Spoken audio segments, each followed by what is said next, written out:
শুধু শঙ্করমোহন দাসই নয়, শুভজিৎ মালি তারও প্রাণ গিয়েছে গতকালের এই ট্রেন দুর্ঘটনায়। কর্মসূত্রে শিলিগুড়ি গিয়েছিলেন শুভজিৎ মালি, আর বাড়ি ফেরা হলো না তার।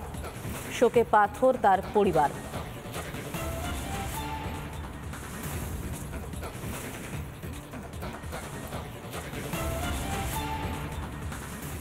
ছাড়া আমরা আমরা অন্ধ, আমরা পথে বসে গেছি, আমাদের আর কেউ নেই। আমি আর জানি না কি করতে পারছি। শান্ত হন, আমি ওকে চাই। কি বলেছিল লাস্ট কথা, কি হয়েছিল? তুমি কেক আনবে না, আমি কেক নিয়ে বাড়ি ফিরবো, তোমরা রেডি হয়ে থাকবে, মেয়েকে নিয়ে নাচের প্রোগ্রামে যাব, কেক কাটবো, ঘুরতে যাব, এই বলেছিল আমাকে। আর 8:30টায় বাড়ি ঢুকে যাবে। মেয়ের জন্মদিন উপলক্ষেই তো তাড়াতাড়ি আসতে চেয়েছে। হ্যাঁ, ও মেয়ের এসে কেক কাটবে মেয়ের সাথে, মেয়েকে কথা দিয়েছে। মেয়েকে নিয়ে নাচ প্রোগ্রাম ছিল কাল, মেয়েকে নিয়ে প্রোগ্রামে যাবে, ঘুরতে যাবে, সব কথা দিয়েছিল। আমাকে বলেছিল খিচুড়ি রাখতে, এসে খিচুড়ি খাবে। আমি সব করে বসে আছি, আমার মানুষ আসেনি। আমি এখনও তার জন্য অপেক্ষা করছি। আমি ঘন মনে বসে আছি, ও আসবে, কথা দিয়েছে আসবে। আমার সাথে বেশি কথা হয় না, কাজের সূত্রে থাকে তো। আমরাও গ্রামের ওখানে থাকি। আমরাও কত বছর ধরে কাজের সূত্রে বাইরে থাকে? না, উনি যাওয়া আসা করে। যাওয়া আসা করে? 2-3 দিন বাইরে এরকম যায়, আবার চলে আসে। আবার হয়তো গাড়ি এরকম ডেলিভারি পেলো তখন করতেন গাড়ি ডেলিভারি। হ্যাঁ, এরকম বাইরে বাইরে যেত। কত ভালো ছিল। আমরা এখনো ভাবতে পারছি না, যদি এই কথাটা মিথ্যা হয়, মনে আমাদের থেকে ভালো কিছু হবে না। শুক্রবার কাজের সূত্রেই শিলিগুড়ি গিয়েছিলেন শুভজিৎ মালি। বালিগঞ্জের একডালিয়ার বাসিন্দা শুভজিৎ মালি গাড়ির ডেলিভারির কাজ করতেন। মেয়ের জন্মদিনের আবদার মেটাতে তড়িঘড়ি কলকাতায় ফিরতে চেয়েছিলেন শুভজিৎ, কিন্তু মর্মান্তিক পরিণতি হলো ফেরার সময়। গতকাল কাঞ্চনজঙ্ঘা এক্সপ্রেসে যে ভয়াবহ দুর্ঘটনা হয়েছে, সেই দুর্ঘটনার কবলে পড়েই কার্যত মৃত্যু হয় শুভজিৎ মালির। এই মুহূর্তে আমি তার বাড়ির কাছাকাছি রয়েছি। তার শ্বশুর মশাই আমার সঙ্গে রয়েছেন। সান্ত্বনা দেওয়ার ভাষা নেই, আমি জানি, কিন্তু কাকে দায়ী করবেন? দায়ী আর কার করব? যদি এবারে তদন্ত করে যদি কিছু ওরা করে, সেই চিন্তা ভাবনা ওরা নেবেন। আমরা কি বলতে পারি বলুন? আমাদের তো এই মুহূর্তে কিছু আর বলার নেই। শুক্রবার দিন বার হয়ে গেছে গাড়ি নিয়ে ডেলিভারি করতে, আর সোমবার দিন মেয়ের জন্মদিন। শনিবার দিন মেয়ে আমার বাড়ি গিয়েছিল নাতি নাতনি নিয়ে, গিয়ে বলে বাবা আমি শনিবার দিন রবিবার দিন চলে যাব, আমার জামাই আসবে, আমার মেয়ের জন্মদিন। তা বলে ওর গুছিয়ে গাছিয়ে দিয়ে পাঠিয়ে দিলাম। হঠাৎ দেখছি যে এই সোমবার দিন এসে এই দেখছি যে এই অবস্থা। মামা হন আপনি, কি বলবেন? আপনার ভাগনার এরকম পরিণতি, কাকে দায়ী করবেন? এর আগেও তো আমরা দেখলাম করমণ্ডল এক্সপ্রেসে ভয়াবহ একটা দুর্ঘটনা হয়েছিল। আশা তো এখানেও হয় না, মানে যেরকমভাবে দুর্ঘটনাটা ঘটে গেছে, যেটা হয়ে গেছে পাস্ট, সেটা কিছু করার নেই। তবে যদি ওদের সংসারের কিছু ব্যবস্থা করা যায়, কেন হয়তো দেখি ছোটো ছোটো বাচ্চা থাকি আমরা বস্তিতে, সেইটা যদি কিছু সরকার থেকে এদের পাইয়ে দেওয়া যায়, সেটাই মনে হয় অনেক ভালো। সাংঘাতিক পরিণতি, কি বলবেন? কাকে দায়ী করবেন? এরকম ভাবে সাধারণ মানুষগুলোর জীবন চলে যাচ্ছে। হ্যাঁ, এইটা কি করে হচ্ছে, কেন হচ্ছে, এটা তো সরকারই করবে। ছেলেটা এত ভালো ছেলে, এত ভালো ছেলে চলে গেল হট করে। কত আনন্দ করলো, মেয়ের জন্মদিন করবে, এই করবে, কি খুশিতে সেই করছিল, শোনার চেন টেন সব বানাচ্ছিল। পাড়ায় খুব ভালো ছেলে হিসেবে পরিচিত ছিলেন শুভজিৎ মালি। তার প্রতিবেশী থেকে শুরু করে তার মামা, তার শ্বশুর মশাই, যারা আত্মীয় স্বজনরা রয়েছেন, তারা কথা বলার অবস্থায় নেই অবশ্যই। এবং শুভজিৎ মালি, তার মৃত্যু হয়েছে এই দুর্ঘটনায়, ভয়াবহ দুর্ঘটনার শিকার তিনি। কিন্তু সব থেকে বড় প্রশ্ন যেটা, যে এই যে সাধারণ মানুষের প্রাণহানি হচ্ছে দিনের পর দিন, ফি বছর একটা করে রেল দুর্ঘটনা, এর দায় কার?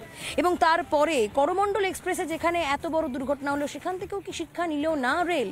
সবটাই কি শুধুমাত্র চালকের দোষ? রেলের কি কোনো দায় নেই? রেল কর্তৃপক্ষের কোনো দায় নেই? এবং সাধারণ মানুষ, আজকে যাদের সন্তান চলে গেছে, আজকে যাদের ছেলে চলে গেছে, যাদের আত্মীয় যে দুটি সন্তান তারা পিতৃহারা হলো, তারা কিভাবে থাকবে, তারা কিভাবে বাঁচবে? এইভাবে সিগন্যাল ভেঙে কিভাবে মালগাড়ি পেছন থেকে ধাক্কা মারতে পারে একটি এক্সপ্রেস ট্রেনকে? সবটা মিলিয়ে এই মুহূর্তে বিশাল বড় প্রশ্নচিহ্ন রেল কর্তৃপক্ষের দিকে। ক্যামেরায় মোহিত শেঠের সঙ্গে লীনা ভট্টাচার্যের রিপোর্ট, রিপাবলিক বাংলা, বালিগঞ্জ।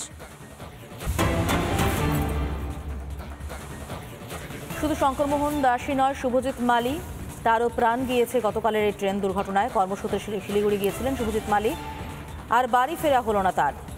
শোকে পাথর তার পরিবার।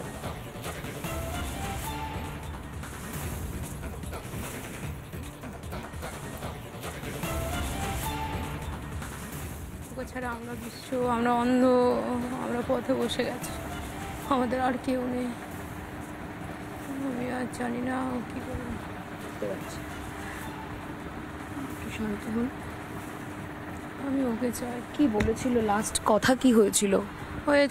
তুমি কেক আনবে না, আমি কেক নিয়ে বাড়ি ফিরবো, তোমরা রেডি হয়ে থাকবে, মেয়েকে নিয়ে নাচের প্রোগ্রামে যাব, কেক কাটবো, ঘুরতে যাব, এই বলেছিল আমাকে। আর 8:30টায় বাড়ি ঢুকে যাবে। মেয়ের জন্মদিন উপলক্ষেই তো তাড়াতাড়ি আসতে চেয়েছে। হ্যাঁ, ও মেয়ের এসে কেক কাটবে মেয়ের সাথে, মেয়েকে কথা দিয়েছে, মেয়েকে নিয়ে নাচ প্রোগ্রাম ছিল কাল, মেয়েকে নিয়ে প্রোগ্রামে যাবে, ঘুরতে যাবে, সব কথা দিয়েছিল। আমাকে বলেছিল খিচুড়ি রাখতে, এসে খিচুড়ি খাবে। আমি সব করে বসে আছি, আমার মানুষ আসেনি। আমি এখনও তার জন্য অপেক্ষা করছি। আমি ঘন মনে বসে আছি, ও আসবে, কথা দিয়েছে আসবে। আমার সাথে বেশি কথা হয় না, একটু কাজের সূত্রে থাকে তো। আমরাও গ্রামের ওখানে থাকি। আমরাও কত বছর ধরে কাজের সূত্রে বাইরে থাকে? না, উনি যাওয়া আসা করে। যাওয়া আসা করে। 2-3 দিন বাইরে এরকম যায়, আবার চলে আসে। আবার হয়তো গাড়ি এরকম ডেলিভারি পেলো তখন। কাজ করতেন গাড়ি ডেলিভারি? হ্যাঁ, এরকম বাইরে বাইরে যেত। কত ভালো ছিল। আমরা এখনো ভাবতে পারছি না, যদি এই কথাটা মিথ্যা হয়, মনে হয় আমাদের থেকে ভালো কিছু হবে না। শুক্রবার কাজের সূত্রেই শিলিগুড়ি গিয়েছিলেন শুভজিৎ মালি। বালিগঞ্জের একডালিয়ার বাসিন্দা শুভজিৎ মালি গাড়ির ডেলিভারির কাজ করতেন। মেয়ের জন্মদিনের আবদার মেটাতে তড়িঘড়ি কলকাতায় ফিরতে চেয়েছিলেন শুভজিৎ, কিন্তু মর্মান্তিক পরিণতি হলো ফেরার সময়। গতকাল কাঞ্চনজঙ্ঘা এক্সপ্রেসে যে ভয়াবহ দুর্ঘটনা হয়েছে, সেই দুর্ঘটনার কবলে পড়েই কার্যত মৃত্যু হয় শুভজিৎ মালি। এই মুহূর্তে আমি তার বাড়ির কাছাকাছি রয়েছি। তার শ্বশুর মশাই আমার সঙ্গে রয়েছেন। সান্ত্বনা দেওয়ার ভাষা নেই, আমি জানি, কিন্তু কাকে দায়ী করবেন? তাই আর কার করব? যদি এবারে তদন্ত করে যদি কিছু ওরা করে, সেই চিন্তা ভাবনা ওরা নেবেন। আমরা আর কী বলতে পারি বলুন? আমাদের তো এই মুহূর্তে কিছু আর বলার নেই। শুক্রবার দিন বার হয়ে গেছে গাড়ি নিয়ে ডেলিভারি করতে, আর সোমবার দিন মেয়ের জন্মদিন। শনিবার দিন মেয়ে আমার বাড়ি গিয়েছিল নাতি নাতনি নিয়ে, গিয়ে বলে বাবা আমি শনিবার দিন রবিবার দিন চলে যাব, আমার জামাই আসবে, আমার মেয়ের জন্মদিন। তা বলে ওর গুছিয়ে গাছিয়ে দিয়ে পাঠিয়ে দিলাম। হঠাৎ দেখছি যে এই সোমবার দিন এসে এই দেখছি যে এই অবস্থা। মামা হন আপনি, কি বলবেন? আপনার ভাগনার এরকম পরিণতি, কাকে দায়ী করবেন? এর আগেও তো আমরা দেখলাম করমণ্ডল এক্সপ্রেসে ভয়াবহ একটা দুর্ঘটনা হয়েছিল। আশা তো এখানেও হয় না, মানে যেরকমভাবে দুর্ঘটনাটা ঘটে গেছে, যেটা হয়ে গেছে পাস্ট, সেটা কিছু করার নেই। তবে যদি ওদের সংসারের কিছু ব্যবস্থা করা যায়, কারণ হয়তো দেখলেন ছোটো ছোটো বাচ্চা থাকি আমরা বস্তিতে, সেইটা যদি কিছু সরকার থেকে এদের পাইয়ে দেওয়া যায়, সেটাই মনে হয় অনেক ভালো। সাংঘাতিক পরিণতি, কি বলবেন? কাকে দায়ী করবেন? এরকম ভাবে সাধারণ মানুষগুলোর জীবন চলে যাচ্ছে। হ্যাঁ, সেইটা এইটা কি করে হচ্ছে, কেন হচ্ছে, এটা তো সরকারই করবে। ছেলেটা এত ভালো ছেলে চলে গেল হট করে। কত আনন্দ করলো, মেয়ের জন্মদিন করবে, এই করবে, কি খুশিতে সেই করছিল। সোনার চেন টেন সব বানাচ্ছিল। পাড়ায় খুব ভালো ছেলে হিসেবে পরিচিত ছিলেন শুভজিৎ মালি। তার প্রতিবেশী থেকে শুরু করে তার মামা, তার শ্বশুর মশাই, যারা আত্মীয় স্বজনরা রয়েছেন, তারা কথা বলার অবস্থায় নেই অবশ্যই। এবং শুভজিৎ মালি তার মৃত্যু হয়েছে এই দুর্ঘটনায়, ভয়াবহ দুর্ঘটনার শিকার তিনি।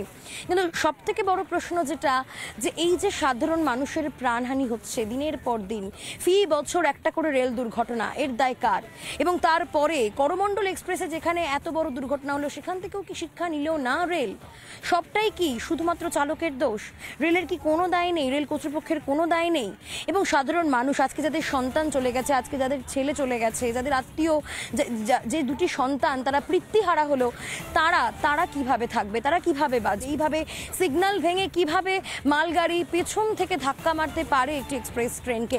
সবটা মিলিয়ে এই মুহূর্তে বিশাল বড় প্রশ্নচিহ্ন রেল কর্তৃপক্ষের দিকে। ক্যামেরায় মোহিত শেঠের সঙ্গে লীনা ভট্টাচার্যের রিপোর্ট, রিপাবলিক বাংলা, বালিগঞ্জ।